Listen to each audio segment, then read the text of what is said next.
চলুন বন্ধুরা, আজকে আপনাদেরকে একটি জিনিস দেখাই। এই যে গাছটি দেখতে পাচ্ছেন, এই গাছটিতে একটি পাখি বাসা বেঁধেছিল, কিন্তু প্রচণ্ড ঝড়ে সেই বাসা থেকে ডিমগুলি নিচে পড়ে গিয়েছে। সেই হৃদয় বিদারক দৃশ্যটি আজকে আমাদেরকে একবার দেখাই।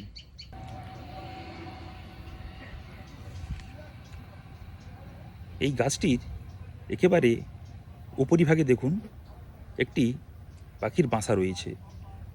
সম্ভবত এই বাসা থেকেই ডিমগুলি মাটিতে পড়েছে।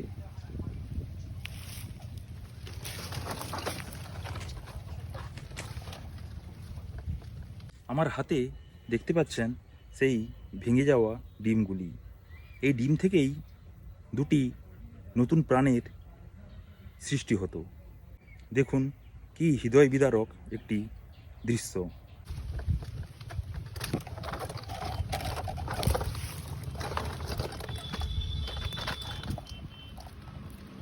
একটি ডিমের মধ্যে আবার দুটো ছোট ছোট শামুক বাসস্থান খুঁজে নিয়েছে। এই ডিমের মধ্যে সেই শামুক দুটিকে দেখাচ্ছি।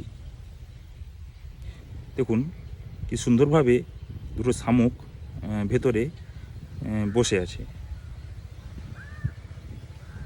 প্রকৃতির কি সৃষ্টি দেখুন, যেখানে কোনো প্রাণী জন্মগ্রহণ হওয়ার আগেই ধ্বংস হয়ে যায়, আবার সেইখান থেকে অন্য কোনো প্রাণী তার বাসস্থান খুঁজে নেয়। কি চমৎকার একটি দৃশ্য, তাই না? ধন্যবাদ।